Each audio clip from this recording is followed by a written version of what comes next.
আমি একজন take content creator and বাংলাদেশের প্রেক্ষাপটে আমি ভিডিও বানাই। তো বাংলাদেশের জন্য ভিডিও বানিয়ে আমি যা বুঝতে পেরেছি এতদিন, আমি ৩ বছর থেকে হচ্ছে কনটেন্ট ক্রিয়েশন করি। আ যদিও আমি ৩ বছর যাবৎ খুব প্রফেশনালি কনটেন্ট ক্রিয়েশন করিনি। দেখা যাচ্ছে যে কনসিস্টেন্টলি আপলোড দেইনি। একটা ভিডিও আপলোড দেওয়ার ৩ মাস পর বা ১ মাস পর ভিডিও আপলোড দিয়েছি। মানে কোনো ঠিক ঠিকানা নাই। শখের হচ্ছে কনটেন্ট ক্রিয়েশন করছি। বাট রিসেন্টলি আমি খুব ফ্রিকোয়েন্টলি কাজ করেছি এবং যেটা বুঝতে পেরেছি সেটা হচ্ছে বাংলাদেশে টেক নিয়ে কাজ করে মানে এখনো হচ্ছে টেক জিনিসটা বাংলাদেশের মানুষের কাছে ওইভাবে হচ্ছে ইন্ট্রোডিউসড হয়নি। আমরা বিদেশে যেমন দেখি জাপান, কোরিয়া, চায়না, সিঙ্গাপুর এই দেশগুলো, এশিয়ার দেশগুলোর কথাই বলছি, যেগুলো হচ্ছে সাডেনলি রাইজ করছে। সেই দেশগুলোর একটা বৈশিষ্ট্য কি? মানে ওরা হচ্ছে টেক নিয়ে খুবই হচ্ছে কি বলবো? মানে টেক নিয়ে খুবই চিন্তিত ওরা। মানে টেক নিয়ে খুব চিন্তা করে। কিভাবে টেককে আগিয়ে নেওয়া যায় বাংলাদেশে বলছি। তাদের নিজেদের দেশে কিভাবে তারা টেক নিয়ে কি করতে পারে, না করতে পারে, অন্য দেশের থেকে কি ভালো করতে পারে।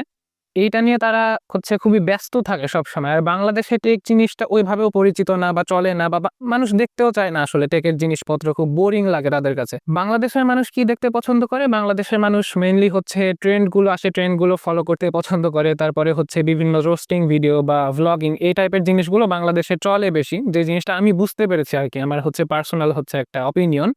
সো এই জিনিসটা হচ্ছে বাংলাদেশের জন্য মানে এই জিনিসটা আসলে চেঞ্জ করা উচিত। আমাদের টেকের দিকে ধাবিত হওয়া উচিত। প্রচুর পরিমাণে আরো টেক কনটেন্ট ক্রিয়েটর বাংলাদেশে আসা উচিত। টেক নিয়ে গবেষণা করা উচিত। কিভাবে বাংলাদেশে টেক জিনিসটাকে এগিয়ে নিয়ে যাওয়া যায়? বাংলাদেশে টেক কিভাবে কাজ করে? এই জিনিসগুলো আলোচনা করার হচ্ছে মানুষ কিন্তু বাংলাদেশে প্রচুর পরিমাণে কম। আর মানুষ দেখেও কম আরকি। এখানে মানুষ আসলেও মানুষ দেখবে কিনা তার নাই গ্যারান্টি। সো মানুষ এই হচ্ছে প্ল্যাটফর্মে আসতেও চায় না খুব বেশি।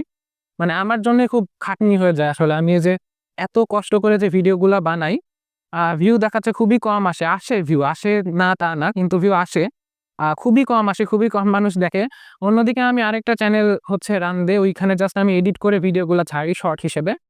সো ওই ভিডিওগুলোতে না খুব কম এফোর্টে খুব বেশি ভিউ আসে অ্যান্ড সাবস্ক্রাইবার খুব র‍্যাপিডলি বৃদ্ধি পায় ওই চ্যানেলটাতে। নাম আমি বলছি না এই মুহূর্তে। সো আমি যে জিনিসটা দেখলাম টেক জিনিসটা বাংলাদেশে খুব কম ইন্ট্রোডিউস। এই জিনিসটাকে আমাদের সবার সামনে নিয়ে আসতে হবে। বাংলাদেশকে টেকনোলজির দিক দিয়ে এগিয়ে নিয়ে যেতে হবে। অ্যান্ড এই কাজটা শুধুমাত্র আপনারা করতে পারবেন। আপনারা টেক এক্সপ্লোর করেন। আপনাদের মধ্যে অনেকে হয়তোবা টেক কনটেন্ট ক্রিয়েটর হতে চান। তারা হচ্ছে মানে এই প্ল্যাটফর্মে আসেন। আপনাদের কাছে অনুরোধ করি। এই ছিল আজকের ভিডিও। আপনারা কি মনে করেন অবশ্যই কমেন্ট করে জানাবেন।